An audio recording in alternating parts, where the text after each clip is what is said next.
Hi guys and welcome to another Dragonheir Silence God video. Guys, the developer of the game have given us access to a test server where we can preview and play Season 2, all the champions that are there, and we can go over every boss and cover the skills and the mechanic. But I want to start from the champions, which I think is the part that interests the most you guys. We all playing this game because we want to try to get those OP, amazing, legendary champions. And they are introducing 30 new champions for Season 2. 17 of them are legendary, so it's going to take a while to go over all of them. So let's jump straight into it and let's see what they are going to do. So the first thing that you need to know, guys, is they're introducing 3 new damage dealing school in the game. The schools are like similar to Poison, Wild, Rally, Dauntless, Summoner. All those group of champions divided between different affinity that they are enhancing the damage of each other by doing those checks for the dice that you see popping up at the bottom over the icons of your champions. When they do wild, for example, if they have wild, they increase the damage of each other. So the 3 new schools that they are introducing are Burn, Ice Blast, and Thunderbolt, respectively, for fire, ice, and lightning. And they are going to balance out the faction. So, like, for example, wild champions are very single target focus. Burns are going to be AoE. Ice Blast are single target focus, while the rest of the faction is more AoE cutter. Thunderbolt are AoE damage, Dauntless are single targets. So they are trying to balance out the faction. And you're going to see some familiar faces when we go over the champions, because some of them has been there as profile icon, or you've met them through the storyline. I believe few of the champions we're going to see, they came out one way or another through the storyline in Season 1. So let's jump straight into it and let's have a look at them one by one and see the skills they have. So let's start from Burn. So the 3 schools that we introduced, they're going to be a total of 21 champions. They are pretty much equally divided. There's 3 legendary in each of them, 3 epics in each of them, 3 or 2 epics in each of them, and 2 or 1 rare for each of them. So it's a limited pool of champions, so it's going to be difficult when we're pulling at the beginning of the season to target them. I've heard there's going to be probably a banner that is kind of reserved or has an enhanced percentage to pull champions for the new champions introduced. And maybe it's going to be a bit easier to get them. And as I said, you need at least 2 of the same school to get a good damage output. So let's see what they do and which champions fulfills the best. Let's start from Karf.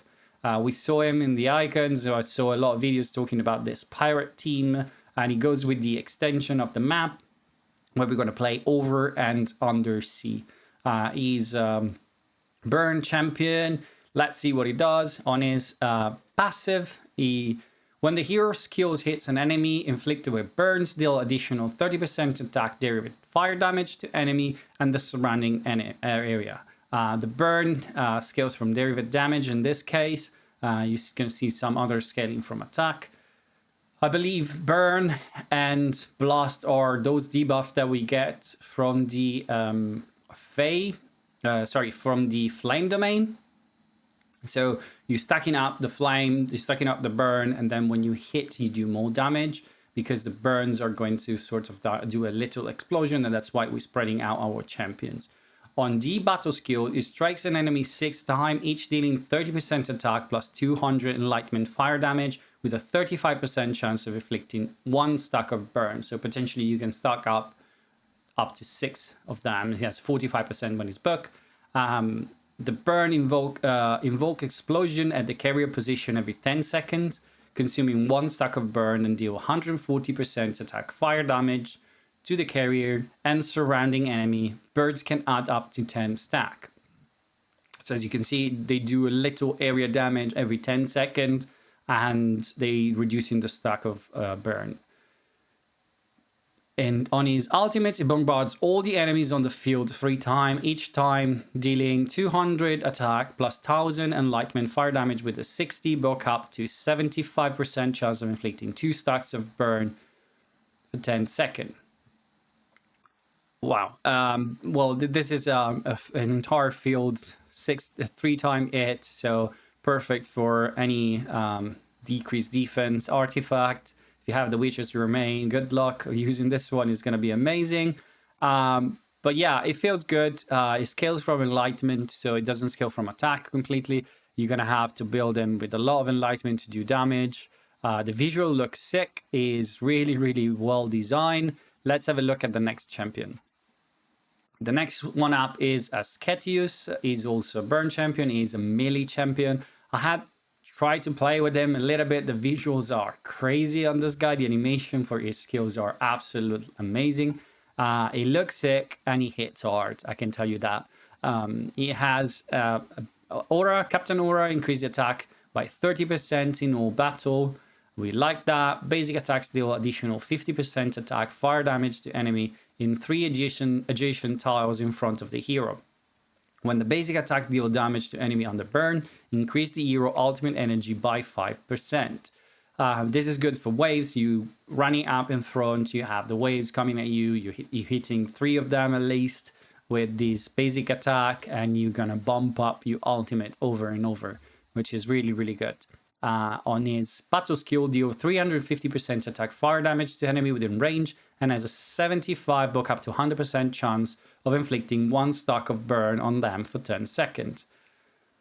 The ultimate dispels all burn and deal 500 attack fire damage to them.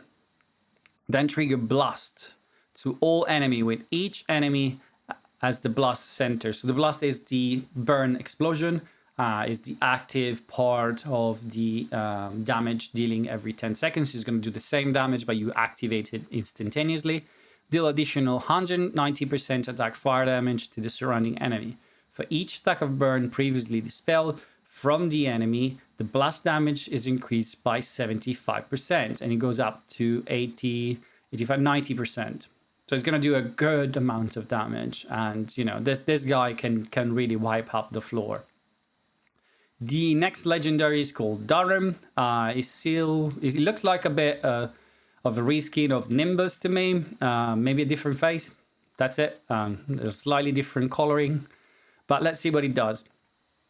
The passive, whenever an enemy burns, is dispelled, trigger, or expel, deal 45% fire damage to enemy and surrounding.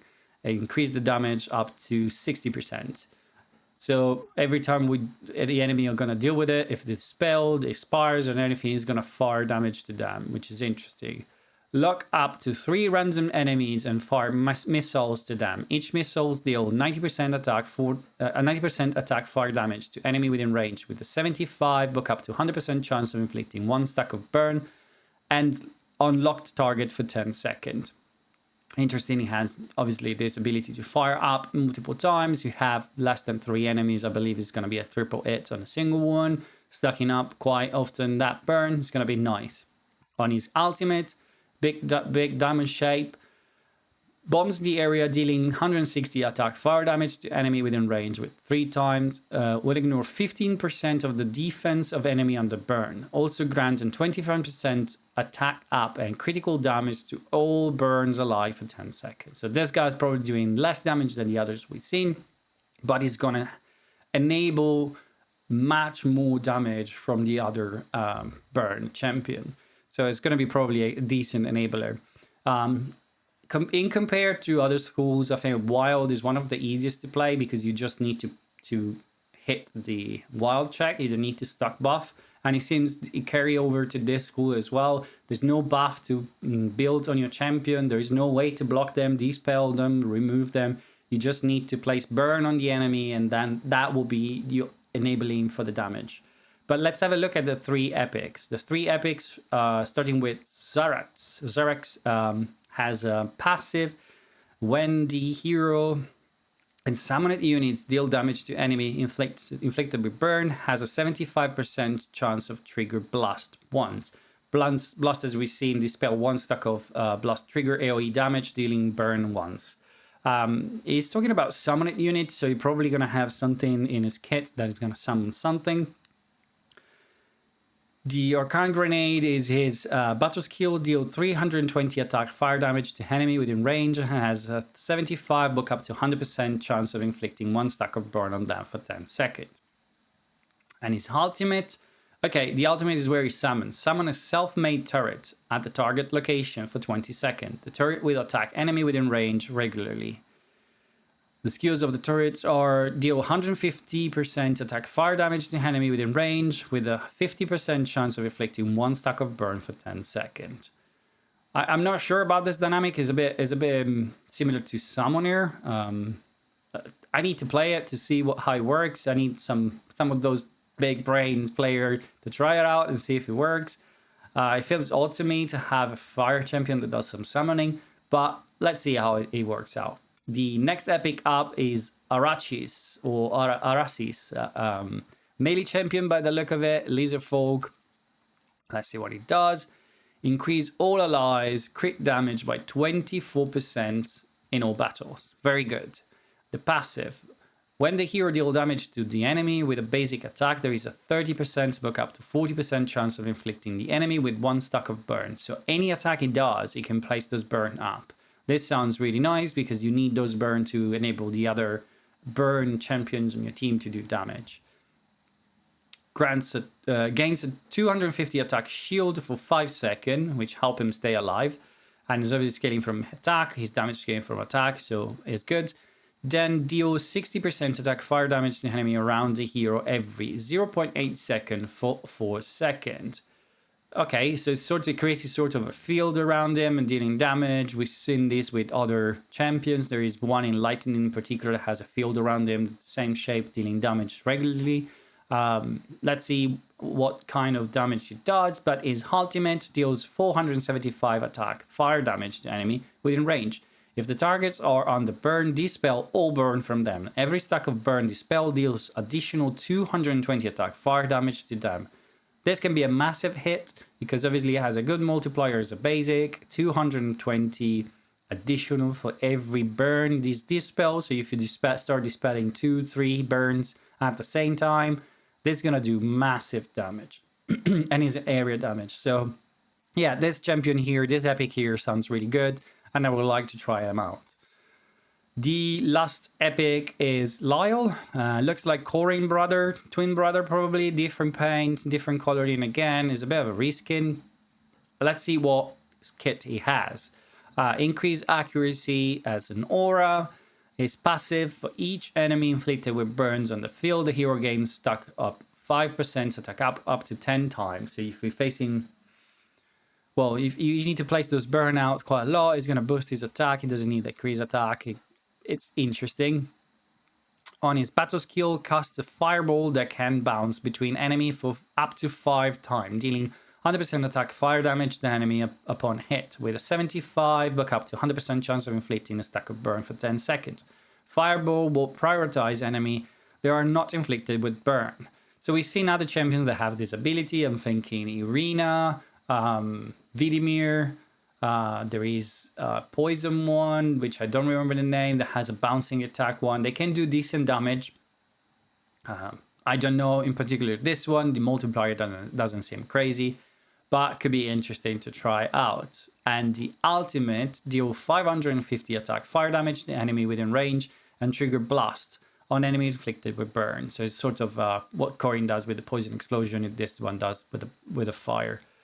Let's have a look at the rares. The first rare, it's called Pigs. Another goblin. Passive, every third attack has a 100% chance of inflicting 1 stack of burn on the target for 10 seconds. This can build up quite quickly, especially if we don't have a lot of enemy in front of us. Select an enemy and throw an incendiary at it and its sides. Deal 200 attack fire damage upon hit, with a 75 buck up to 100% chance of inflicting 1 stack of burn on them for 10 seconds.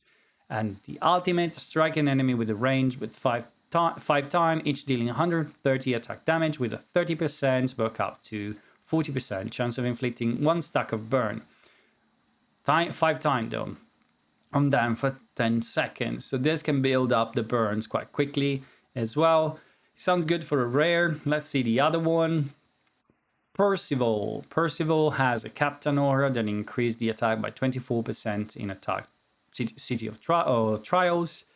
I don't like specific aura, but is rare, so let's not complain. The hero skills deal 30% more damage to enemy inflicted with burn. So straight up thinking damage dealer here.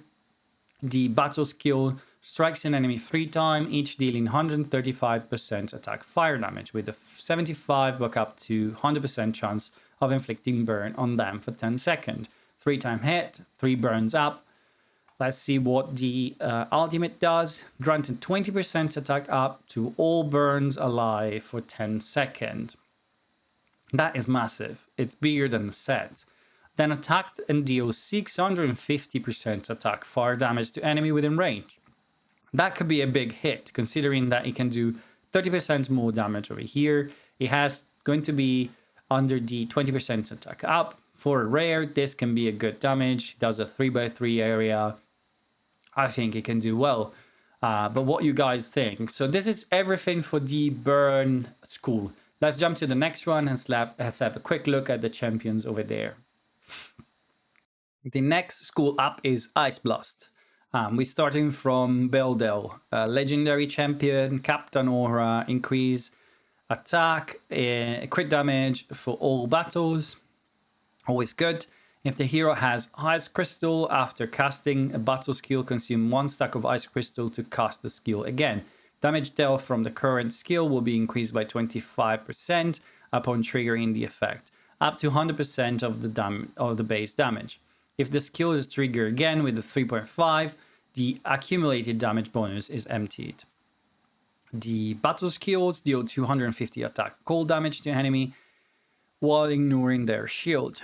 Then the hero gains critical damage up for 5 seconds. On the ultimate skill, strikes an enemy 3 times, each dealing 285 attack cold damage with a 50% chance of gaining 1 stack of Ice Crystal.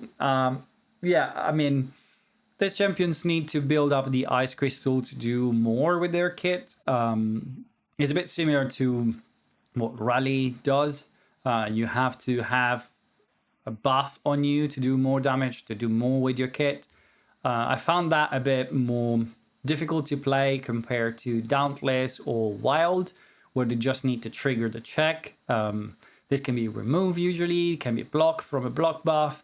I'm not a fan of it or the mechanic they have unless it's unremovable, and when it's on, it stay on for a set of time or until the skill is used.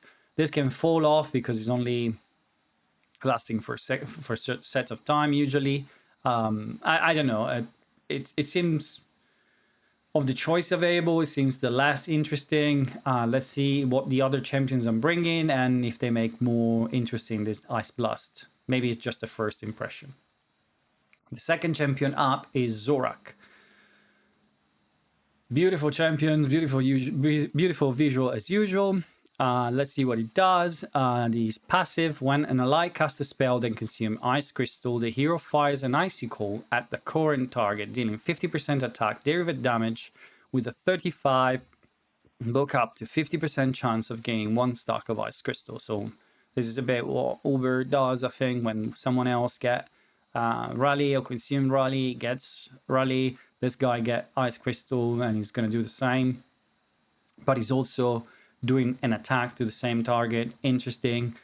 The battle skills, fire an icicle at an enemy dealing 105% attack plus 1250 enlightenment cold damage, consumes all hero Ice Crystal. Every stack of Ice Crystal consumed launch an additional icicle dealing 105, 1250 enlightenment cold damage. So this can be a machine gun if he has a lot of Ice Crystal on him.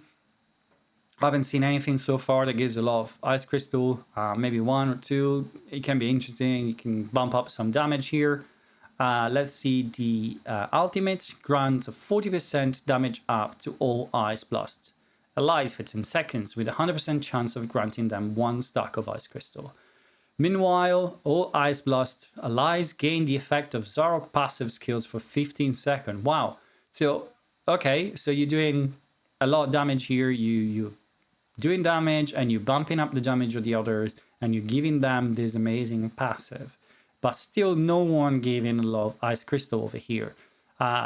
So it makes me think that you might have to bring 3 champions of this school to start seeing some good effect, especially if you have this guy.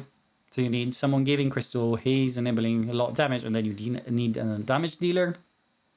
Again, this is going to be a single target school, so let's see what else it brings. And here we have Shinna. Shinna is the first Marmite with C. Is the new race they bring into the game. She looks amazing. Let's see what she does. Captain Aura, increasing attack by 45%, City of Trial battles. I'm not a fan of that. If the hero has Ice Crystal after casting a battle skill, cast it again by consuming 1 stack of the Ice Crystals. Okay, so she's gonna do the attack twice. When granting Ice Crystal to all Blast allies, the hero will additionally grant 1.5 attack up that lasts for 10 seconds to all Ice Blast allies for 10 seconds. I wonder if this stuck, like if you have 3 of them, you're giving them 4.5% attack. If you're giving them 1 Ice Crystal, if you're giving them 2, you start talking about decent damage up.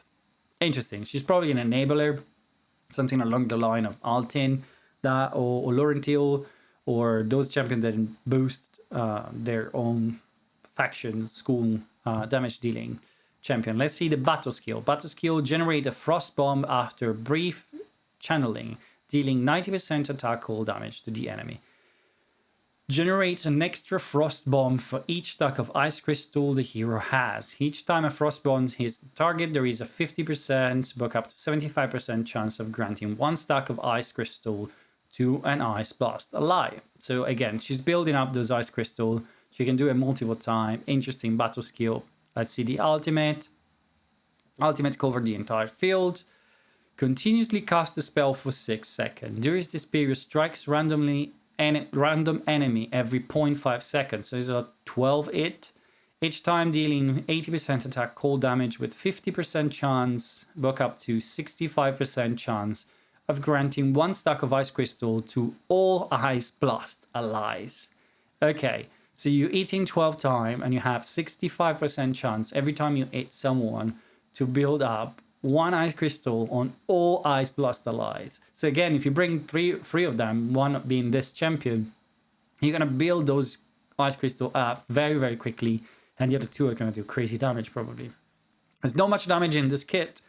It looks interesting though to enable the others to do damage. So yeah, she's going to be the one that enable your team to do crazy good. Let's see the epic. The first one is Garthin.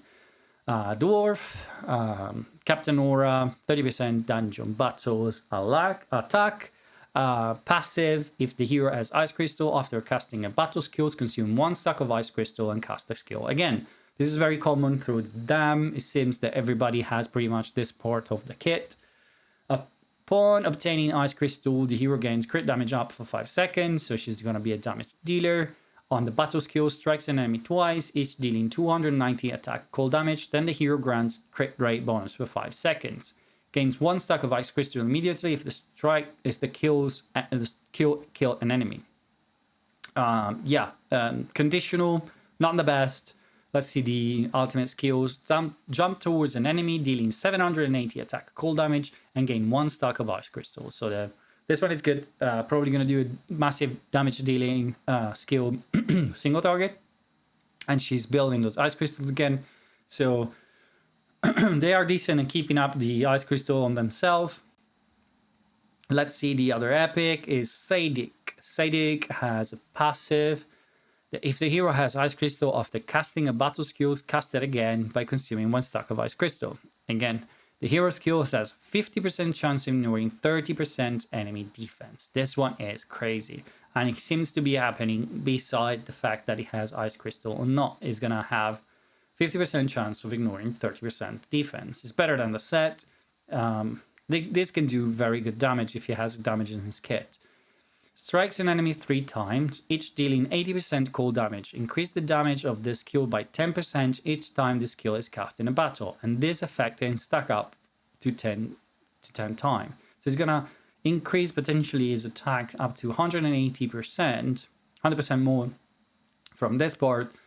on a long battle, and it happens, it 3 times, and he can ignore defense. So this one is going to be a single target, massive damage dealing strikes. Yeah, it's interesting. It's very interesting. It needs to be played in a long battle like Vortex of one of the bosses that we are stuck in for a long time. But this guy can do damage for sure. Let's see. The ultimate deals 720 attack, cold damage to enemy within range. Okay, it can be a multiple hit by the look of it, but it's a very high multiplier. With a 75 book up to 100% chance of granting 1 stack of ice crystal on yourself. Yeah, that can do damage for sure. He looks interesting. I'm curious to play him out, but let's have a look at the rare. Actually, there is another epic, which is Bleeding. Bleeding has an HP aura by the look of it, which is weird. They are damage dealing champion, but this guy has an HP aura. I guess they can be squishy. Yeah, 24% in all battle is not bad. Let's see what he does. If the hero has Ice Crystal, after casting a battle skill, cast it again and consume 1 stack of Ice Crystal. When the hero's skill trigger a critical hit, there is a 20%, book up to 30% chance of granting 1 stack of Ice Crystal to 1 Ice Blast ally. Okay, so he's a sort of enabler. And he has a 20-30% chance every time he crits. So we're going to have to build him with crit rate.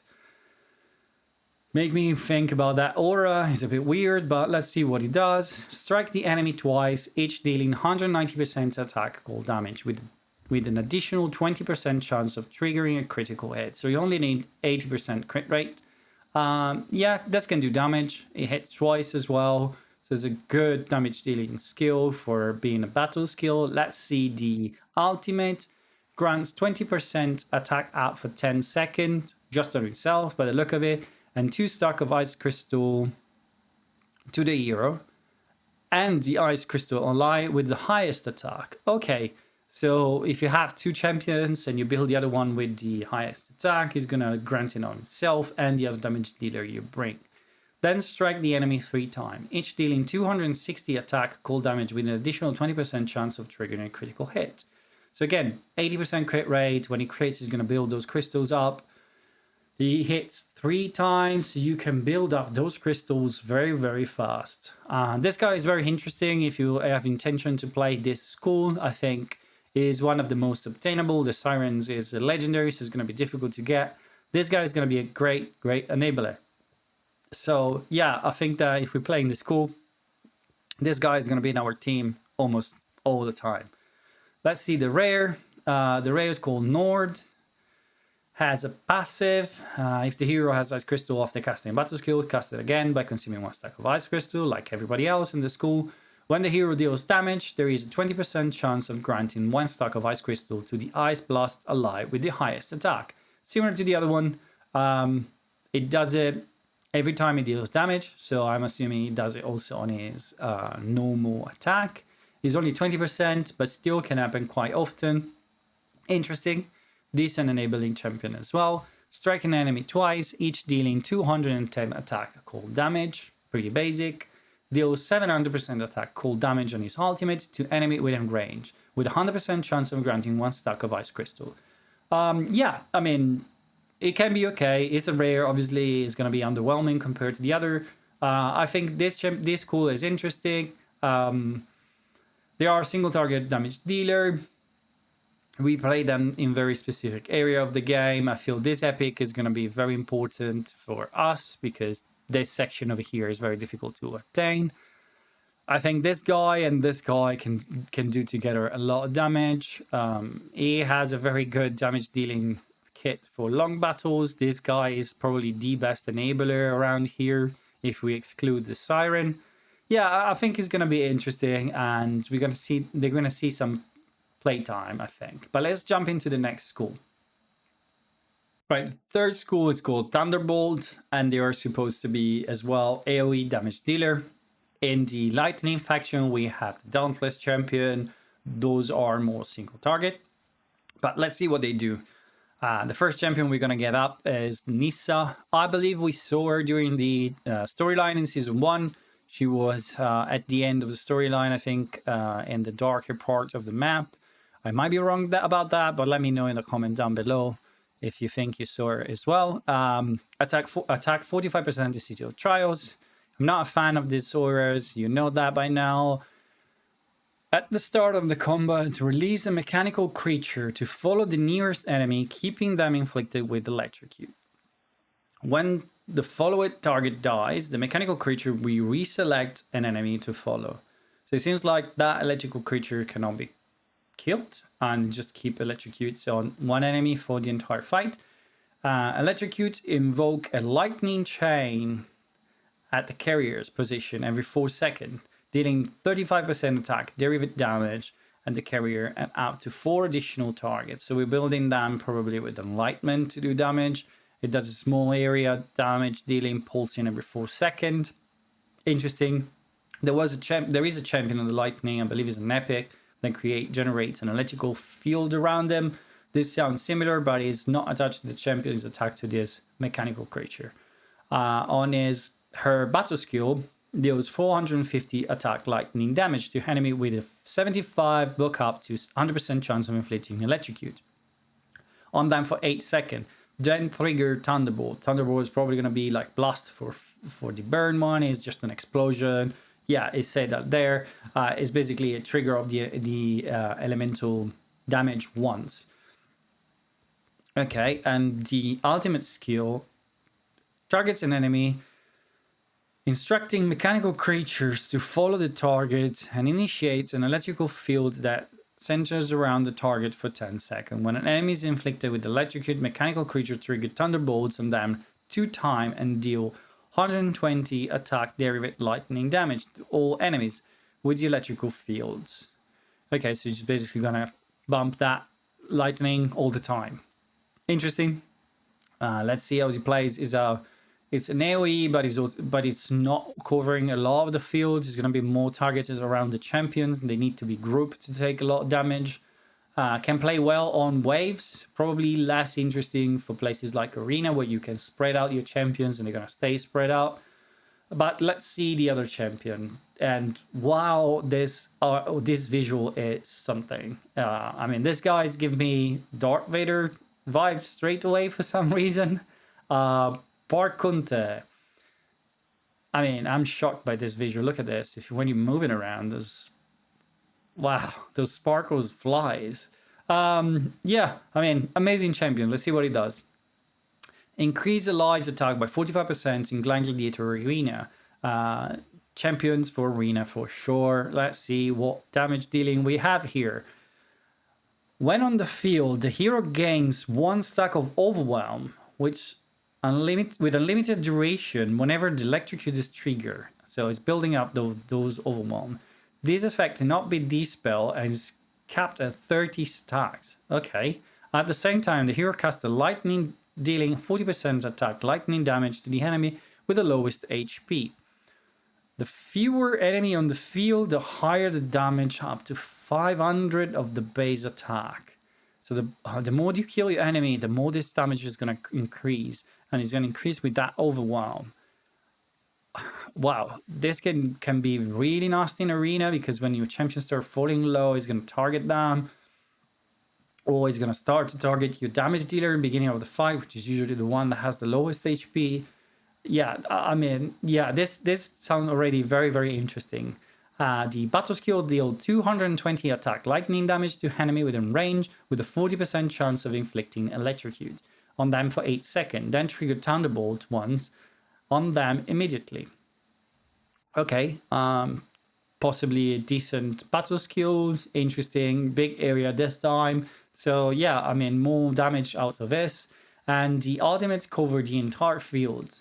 Strikes all enemy twice, is triggering Thunderbolt once, and deal 275 attack lightning damage, plus the damage coming from Thunderbolt, I'm assuming, for every stack of Overwhelm that is building on himself. So every time a Thunderbolt triggers, he builds his Overwhelm. For every stack of the Overwhelms on the hero, increase the damage of the skills by 3%. All stacks to overwhelm on the hero will be clear after the skill is cast. Okay, so he's resetting them with the battle skill. So with the ultimate skill. So every 20 seconds, he's going to take them off. So yeah, you need for sure to pair it with someone else and build those overwhelm up. And he's going to do crazy damage with the skill. He can wipe the floor, in my opinion. I haven't played yet, but it looks like he should, right? The next champions up is Shinakton. I think this guy wasn't here in the trailer when you fight the three-headed dragon. I have the feeling that he was there. I might be wrong. It might be looking someone that looks like him, but nevertheless, let's see the kit. Captain Aura, increase enlightenment by 60%, which is good because it seems like the Thunderbolt damage is scaling from enlightenment. Let's see what he does.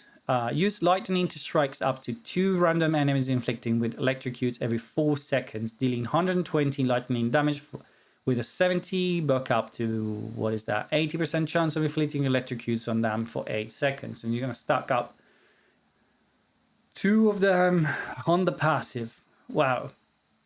Deals 200 attack damage plus 2,400 enlightenment lightning damage up to 2 enemies, and has 75 buck up to 100% chance of inflicting electrocutes on them for 8 seconds. This can do good damage for sure. And on these ultimates, you cover most of the fields, not completely though, and in front of them, so this needs to be placed correctly. Grants a 15% attack out to all Thunderbolt allies for 10 seconds, then deals 420 attack plus 4,600 enlightenment damage to enemies within range with a 75 buck up to 100% chance of inflicting electrocutes for 8 seconds. So we enabling damage from the others, we're doing damage ourselves, we placing more electrocutes. Yeah, I mean, it is good for sure.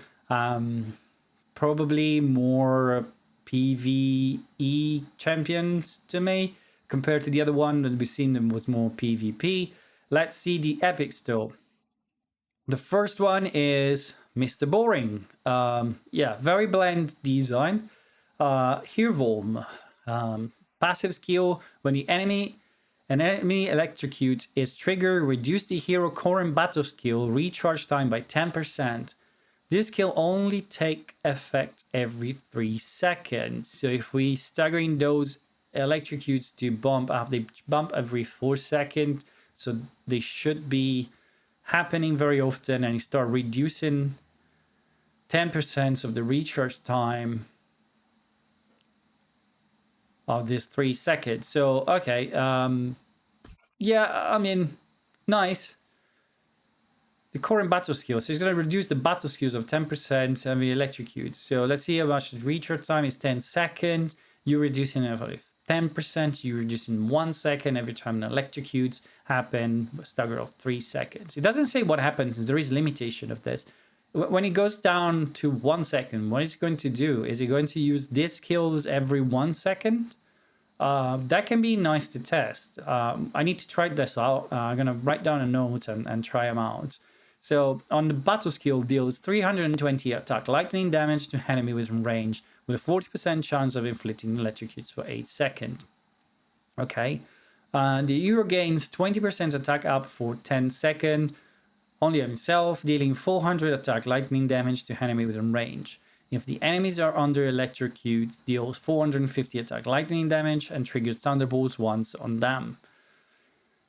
I'm curious to see how much damage he does with this, because combined with the passive, this can happen very often. And if this does some meaningful damage and can build those stack of electrocutes up, you can bring another champions that do damage with electrocute. It can be just enough to keep him up with 2 of them. But let's see the other epic in this faction, which is Manda. There's only 2 epics in this. Manda has a passive, let's say the hero and the turrets will prioritize enemy they are not inflicted with electrocutes. So it seems like we have another dwarf the summon turrets. In addition, each time the hero and the turrets successfully inflict electrocute, each turret gains a stack of attack up to 10 stack. And newly created turrets will inherit all attack up stacks from the previous gain. So you can increase 10% attack from the turrets and you can get more than one. And when the other are coming up, they inherit the attacks up. Okay, 10 stack is 100%. You can double door damage. Interesting. 7 turrets with occupy one tile on the battle skill every 10 seconds. Okay, on the battlefield has a certain amount of HP, which unlimited duration, so they don't expire. It will attack enemies at regular intervals. There can be up to 2 turrets on the battlefield at the same time. When the turret's number reaches the upper limit, cast the skill to fully restore HP for the turrets with the lowest HP, so you're gonna heal them back. You can have 2 of them, they have HP, they don't have a timer, you can heal them back, and the turret basic attack deal 100% lightning damage with a 20% chance of inflicting electrocutes for 8 seconds. So this is going to go out quite often because you're going to have 2 of them and you're going to stagger, obviously. The first one at 5 seconds, the second one is going to come up at second 15, and then you're going to start healing them back and shooting out those thunderbolts, electrocutes very often. Interesting. The ultimate grants attack speed up and attack up to all turrets, which can already have 100% increased attack. You bumping up another 20%. The chances of inflicting electrocutes by the turret's basic attack is increased to 40% within the next 10 seconds. So you're increasing also the chance of getting those electrocutes out. Interesting champion for an epic. Yeah, I mean, we need to try it out, and those turrets can be quite a pain, I think, because you're going to create more targets on the field. They can shoot electrocutes combined with someone else to do damage. That can be really interesting. Let's have a look at the only rare in this faction, which is Ariaso. Ariaso has a passive that for each enemy inflicted with electrocutes on the field, the hero gains a stack of 5% attack up to 10 stacks. So you can get 50% more attack. Deals 400 attack lightning damage to the target if the target is inflicted with electrocute, trigger thunderbolts once on them. Okay, so it does 400 plus the trigger of the electrocutes. That's 100. Yeah, interesting. Deals 660 attack lightning damage to enemy within range with a 50% chance of inflicting electrocute. 75 when booked for 8 seconds. Yeah, interesting. It's a rare, so obviously it's underwhelming compared to the others. Yeah, I mean, they sounds a bit different. They do area damage, but it's like small area damage. It's not proper AoE, so I will assume that, yeah, you should not consider them AoE, because it only really works if they are grouped together. If the champions are spread out, the damage is not really an AoE, it's going to be a single target. There are some interesting champion. I'm curious to try this dude passive and see if it triggers the battle skills every 1 second, as I hope it does. He's looking crazy good. He's looking amazing. And for me, it's going to be probably meta changing in arena, or at least one of the best damage dealers for the arena. Yeah, guys, I don't know. This is everything for the 3 schools. So if you want to leave a comment down below and comments on what you've seen so far, let me know which one of the schools is the one to impress you the most, which one is the one that you're going to think is going to see more playtime, and for what content do you think they're going to be more useful. But this is only 21 of the 30 champions they're adding. We're going to quickly go over all the rest of them and see the skills and what we think about them.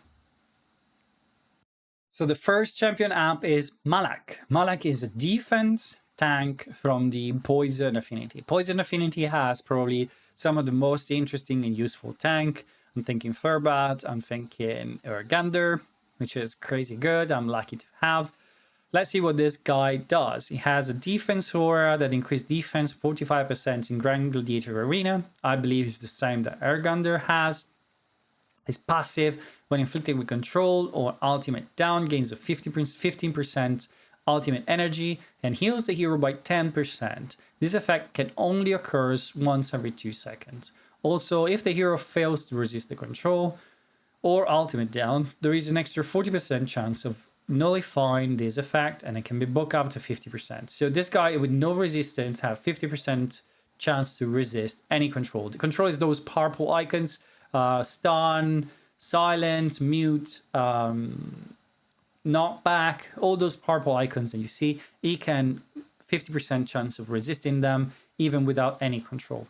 even without any resistance. And he's also healing back, so it's going to be very tanky and difficult to get anywhere with this champion. He has a good defense, a good attack, deals 240 attack damage. Okay, similar to a Dragonheir again, it's difficult to squeeze damage out of this guy's. Plus a 6% max HP poison damage to the enemy, and heals the hero by 12.5 max HP. So you build his HP, you forget the attack. He's going to build his HP crazy high, he's going to heal back, and it's going to do some damage. The healing is double if the enemy is inflicted with a debuff. Okay, so if any, well, yeah. Let's say in arena, you're probably going to bring some debuff, at least decrease attack or decrease defense. And you're going to get back 25% of your HP by using this battle skills every 10 seconds or less. Plus the passive that still heal you. Yeah, it's going to be difficult to take down this guy. Let's see what the ultimate does. Dispel all controls from allies and grant them control immunity for 10 seconds. Meanwhile, deal 420 attack plus 14% max HP poison damage to an enemy within range, with a 100% when buck chance of inflicting attack penalty. This is crazy as well, because we're not just inflicting attack penalty on the others, we also dispelling control and we're getting control immunity. Yeah, I mean, very interesting champion, very interesting kit. For arena, it can be really problematic. It's going to be difficult to kill. And yeah, I'm sure that if you pull them, you're going to place it in your defense team for sure. But let's see the next champion. The next champion up is called Stegamorphin. Stegamorphin is also poison. He's an archer, so a ranged champion. He has a Captain Aura that increases attack by 30% in all battle. We like that. The passive has a shit ton of debuff. When the hero deals damage to an enemy, there is a 25% chance of inflicting one debuff. Randomly select from the following debuff on them for 5 seconds. You can inflict attack penalty, recharge, healing prohibition, accuracy penalty, buff prohibition.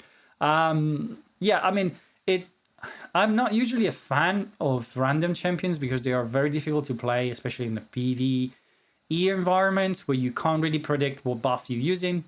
It can be nice in arena because any of this can be annoying.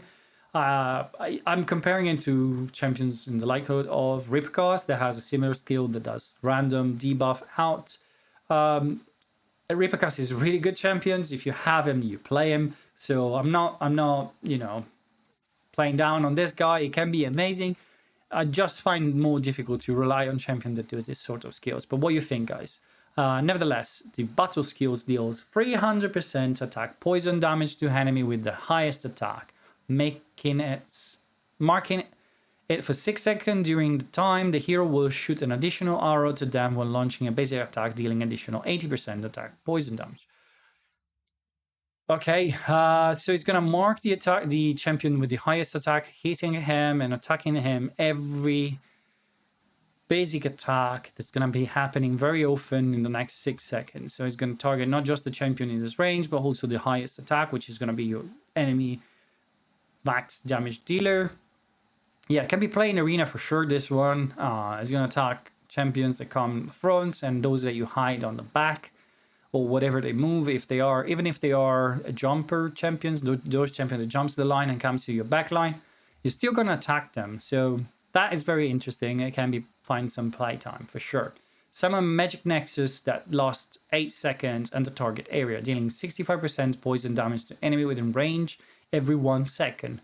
While the Magic Nexus exists, the enemy who die in it cannot be resurrected. Okay, so it's definitely in arena champions for sure.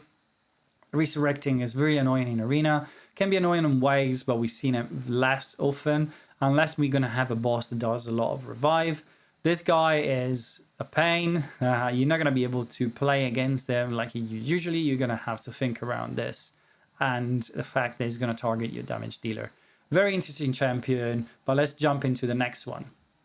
The next champion up is a defense champion called Adrit in the Radiant Affinity. Radiant has, in my opinion, some of the best tanks, so she's going to be a good addition to them. Obviously there we have Celia, we have Garrett.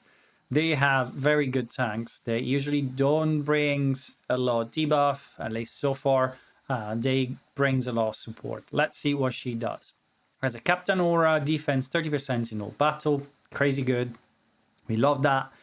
The passive, after the battle starts, the hero gains 1 stack of blessing every 5 seconds. This buff is permanent and cannot be dispelled up to 10 stack. When the hero's blessing reaches 10 stacks, grants 10 stack of blessing to all allies. What blessing does? Every stack increase defense by 3% and resistance by 10%.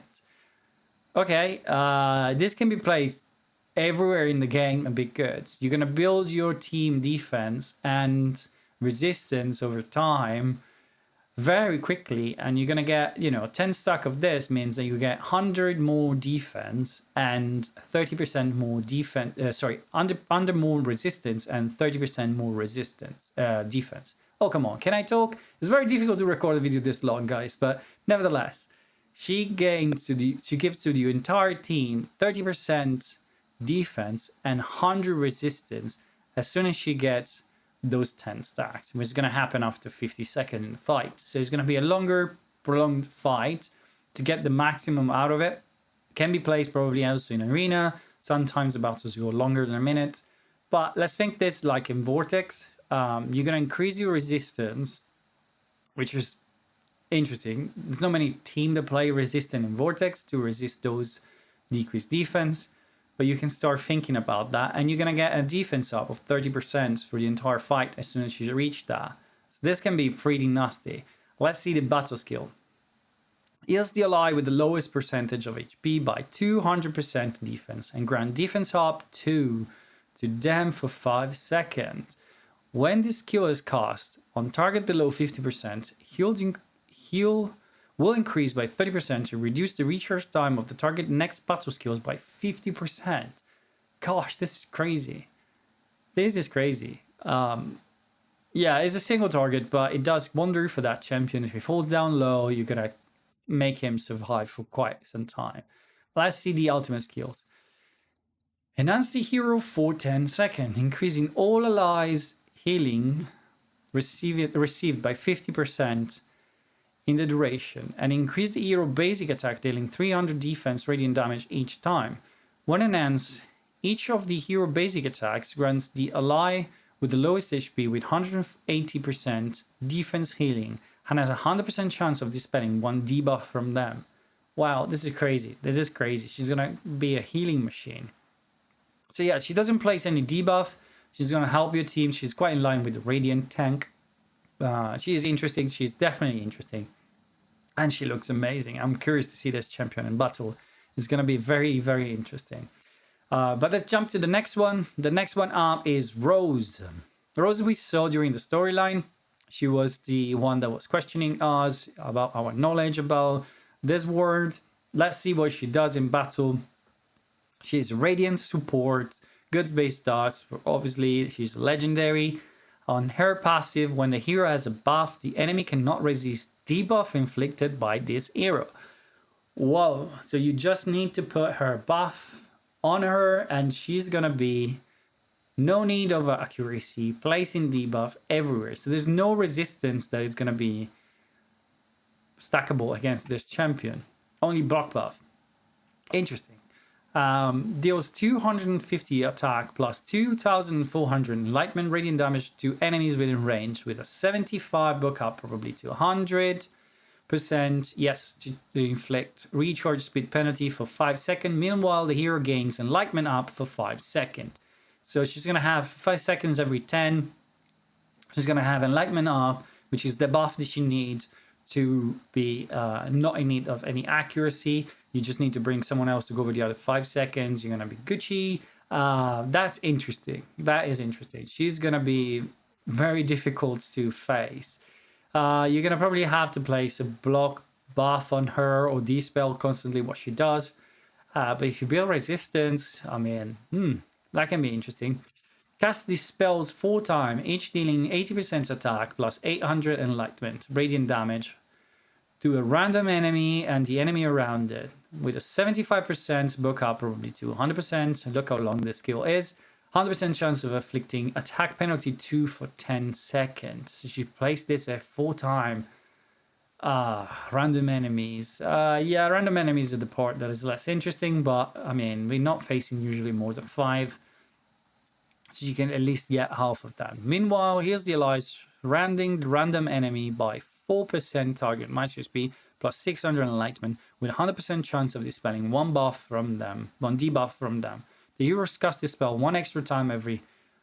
Oh, she casts this spell one extra time every 100 enlightenment they have. Up to 6 times. Wow. Wow. She has enlightenment art, so it's 20% more. You can easily build, in the end game, you can easily build over 500 enlightenment, so that's 5 times more. So, yeah, you can get 5 up to 6 times. Oh my god. This is gonna be crazy good. Yeah, she's really impressive. I wonder what you guys thinking about it. I didn't think much about this champion when she was questioning me about the history of the world, but now that I see the kit, damn, she's good.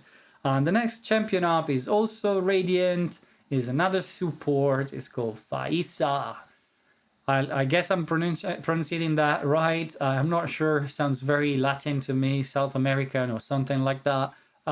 She gonna have an accuracy aura 50 up. She increased the success rate for all allies to grant any buff or inflict any debuff to 20% and decrease the success rate for all enemies to grant... Oh gosh, she's gonna basically swing the word in your favor.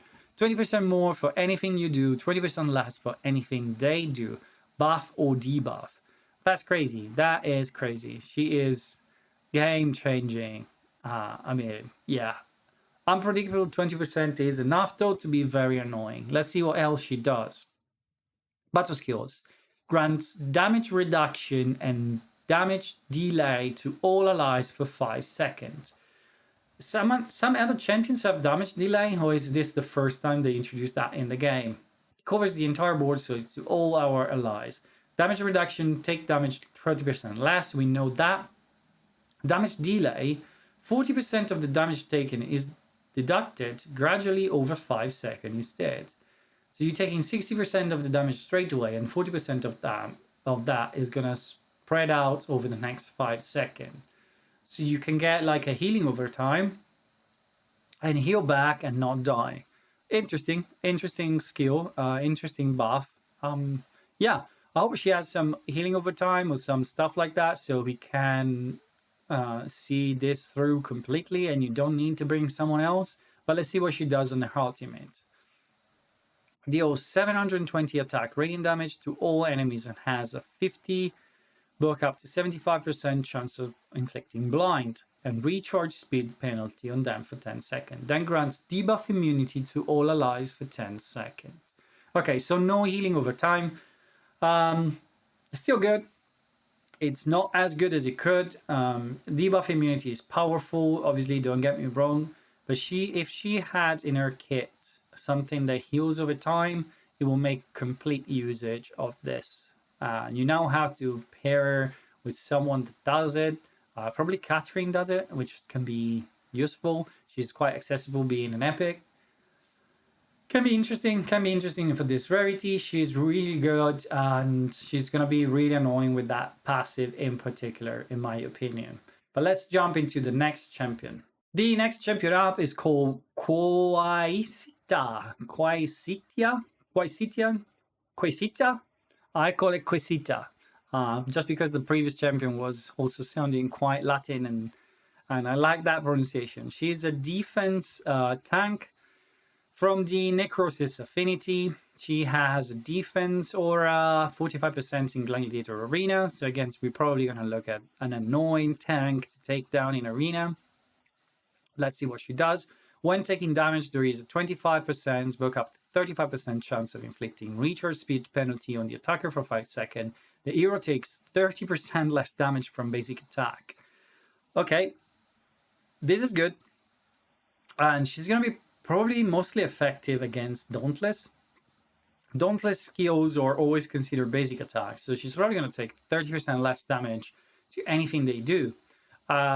can be interesting, need to be play out. She plays also recharge speed penalty, which will align with the Dauntless effect. So Dauntless champions are very susceptible to attack speed, and they do basic attack, as I said, and she has just in this passive anything that is useful to kind of disable them. Yeah, let's see the rest of the kit, what she does. Drags the farther enemy towards the hero, so she takes it and pull it over, inflicting 335 attack necrotic damage with a 75% buck up to 100% to inflict fears and knock up for 3 seconds. Meanwhile, has a 75% chance of inflicting healing prohibition for 5 seconds. It's a single target skill, do decent damage. Skills from attack is a basic defense, so you're gonna be able to defense. It's not gonna do max damage probably, but she's going to be annoying because in arena, she's going to take those champions you try to hide on the back. She's going to pull them over on the front. And so if you have a melee or if you have any other champions, they're going to start targeting that champion. It's going to be squishy probably. And they're going to be under healing prohibition, knocked up for a bit, fear for a bit. So they're not going to do massive damage. Yeah, I mean, can be really, really annoying. And the ultimate skills hits the half damage shape in front of her, this triangle shaped form. Straight in front of her. She does attack the target's area 3 times. So the triple hit, 250 attack necrotic damage to enemy within range, and reduce their ultimate energy by 10%, while granting the hero with 150 attack healing. So she heals herself for the attack, which is not ideal because again we're gonna be able to defense. Yeah, it's Ergander does something similar. He heals from the I think it heals from the attack, if I'm not wrong. Or maybe heals from his max HP. But nevertheless, we're not going to be able to love attack over here. This heal is going to be probably not much. But triple strikes with 10% ultimate reduction is really good. The third attack has also 100% chance of inflicting knocked up on the enemy and has a 100% chance of inflicting attack penalty 2 on them for 10 seconds. So yeah, I'm thinking obviously Dauntless counter here. She's gonna pull in those that are farther on the back. She's gonna keep them close to herself. She's gonna disable the speed. She's gonna take off their ability to do more attack with attack penalty. She's taking less damage from basic attack. She's gonna be basically played against Dauntless defense in arena for sure. So let's jump to the next guys. Is another defense tank from the Necrotic Affinity called Dulk. Yeah, nice visual. I like this troll visual, corrupted troll visual. I really like it. It does an aura that increases accuracy by 65% in Grand Gladiator Arena. Again, we have accuracy for Arena. Attacks the enemy with the highest attack at the start of the combat, dealing 320 attack necrotic damage and marking the target to inflict with 30 stack of attack penalty. The targets lose 1 stack of attack penalty every 1 second for the next 30 seconds. So he's giving 30 stack of attack penalty that reduce 1% the attack. So they lose in straight away at the start of the battle 30% attack. That's good. That's good because it's gonna basically cripple your opponent damage dealer. The battle skills deal 350 attack necrotic damage to enemy with the highest attack. Again, it's targeting your damage, the enemy damage dealer, and has a 75% booked up to 100% to inflict attack penalty on them for 5 seconds. It happens after 7 seconds in the battles, and at that point, they're gonna have recover 7%, so it's gonna be down 23%, and you're adding 50% on top of that. 73% damage reduction from the enemy best DPS. And this can be crazy when you have teams that have really one only damage dealer or 2 of them. You're taking 1 out of the equation straight away almost. Yeah, in arena can be really, really nasty. And to such a short recharge, there's very little way to protect your attack damage dealer from that unless you dispelled all this debuff. Yeah, you're probably going to have to bring like someone that dispels. Let's see what else he does on his ultimate. The hero gains accuracy bonus 2 for 10 seconds. Then deals 820 attack necrotic damage to the enemy with the highest HP. reducing the ultimate energy by 30%. So this is targeting against probably the healers, with a 75% chance of inflicting banish for 5 seconds, book up to 100%. So the enemy highest HP champion is gonna have this ultimate reduce and is gonna be banished, which basically is gonna make him disappear from the field for 5 seconds. So it's not only targeting your the enemy best DPS, but it's also targeting your highest HP, being the tank, possibly, or the healer. This guy is annoying. This guy is really annoying. It's not a traditional tank. It's more an utility tank that played differently, very differently from what we have in the game so far. I find this kit very interesting. I would love to have him in my account and playing him on real arena and not a test server. But yeah, this kit sounds really, really interesting. What do you think, guys? But we have 2 more champions to see, and they are epic. Let's jump to them and see what kits they have. So the first new epic we're gonna see is called Gelid. Is from the Poison Affinity. He has accuracy for 50% City of Trials. This passive basic attack triggered Toxic Blast at the enemy, dealing 50% attack poison damage to surrounding enemy with a range with a 50% chance of inflicting accuracy penalty 1. Accuracy penalty 1 on an epic is not ideal, but I guess this is from passive, so let's see what else he does in the kit. Deal 400% attack poison damage to enemy and has a 75% chance of inflicting stun on them for 3 seconds, with 100% chance of knock back target by 1 tile. Yeah, single target, a bit of control, a bit of damage. Explosion of the poison in the passive deals 720 attack poison damage to the enemy with range and has a 75, book up to 100% chance of inflicting stun on them for 5 seconds, with a 100% chance of knocking back them for 3 tiles. So it's sort of the same, but a bit better. This guy's going to be from the Fame Under, so it's going to take a little while before we can have the opportunity to play him seriously with our rosters, our gear and everything. It is interesting. It's probably like from the same Fame Under we had last year. The champions were not so crazy good. He's decent. I don't think he's game breaking. By the time you get him, you play 2 seasons, you have most of the epics in the game. I don't think you have any necessity to build this guy. You have better Poison Explosion champion. He offers a bit of a control. Nothing crazy at all. I don't know. I think they could have done something better, considering is our way to access certain champions for everybody, like without pulling dices. So yeah, it's a bit underwhelming in my opinion. But let's jump into the next one, which is a necrotic. Let's see if I find it quickly. It's called, here we go, Kirza. Kirza is another Laserfolk champion support from the Necrotic Affinity. The hero gains 15% ultimate energy whenever an ally is inflicted with a debuff. This kills only takes effect every 5 seconds. So every 5 seconds, if we get a debuff, she gains 50% ultimate. Let's hope she removed the debuff. It will be nice to pair this with that.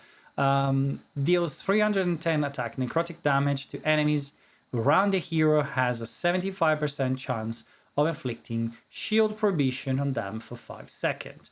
75 buck up to 100%. She's a melee champion. If you say support, it's like Tononon probably runs up to the enemy and fight with swords with them. Shield prohibition is really useful only for bosses that have shields. I can think about dungeon, like the domain with the dragons that build shield on himself.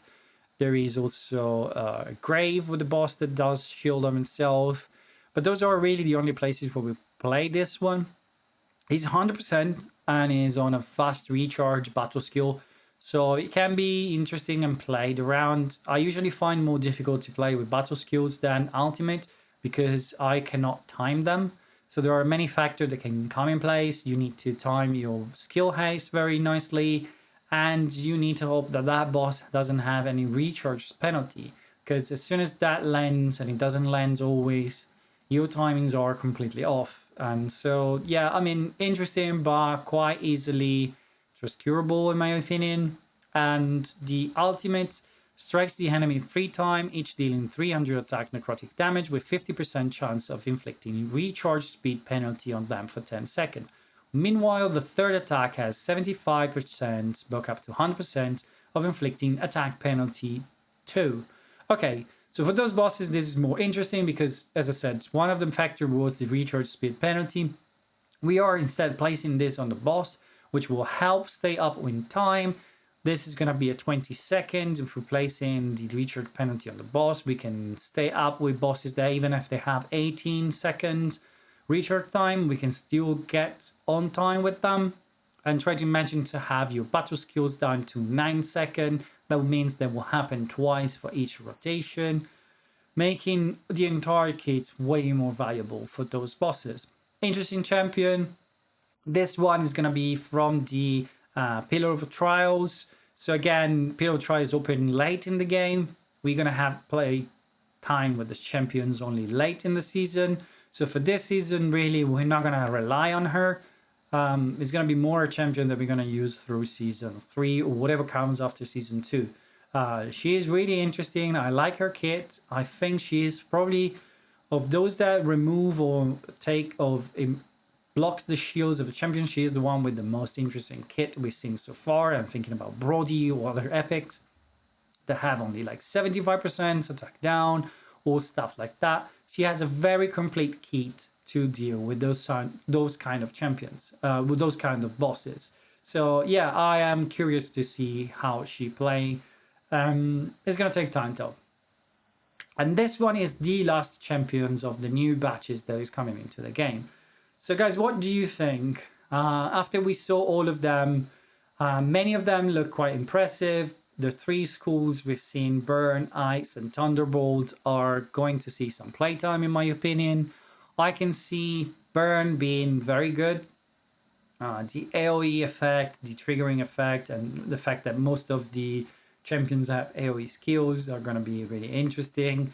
The Thunderbolt, I need to play around or see someone that really play around with them in terms of PvE. Some of them are really interesting for PvP. Park Hunter has probably one of the best visual on the entire lot of champion. The Ice Blast, again, need probably a good enabler, and I can see only 2 of them in all the champions they put in. One is a legendary, so very difficult to obtain. It's going to be really small chances that you get her, and one of the good damage dealing. Probably more likely to get this Bloodin guy, which is going to enable your team to do damage, and maybe pair him with Sadik. This couple here in the Epic maybe is going to be looking good in my opinion. We're going to be able to get them if we have a lot of dice saved up from season 1. The rest of the epics are okay. I am curious to play Ratchis. I think he's going to be an interesting champion with his ability to put out those many burns and trigger them very often. This guy is probably the most interesting epic out of this lot. And there was also Hirvolm, which was interesting in my opinion. Beside is looking quite bland as a design, and for the rares, in my opinion, the shout out should go to Percival. I think of all the lots of the rares, he's probably the one that's going to see more playtime. He have good multipliers by the look of it. He has the ability to do more damage on his passive, place out the burns, do good damage, and increase the attack on your burns team. So it's going to enable damage from other champions if you get them. So guys, this is everything for today. We saw all the champions. I hope you enjoy the content. Let me know in the message down below which champion are you most looking forward to play around, which school is the most interesting, what do you think is going to be the OP of this champions, who's going to be the letdown, who do you think is the more nicely looking?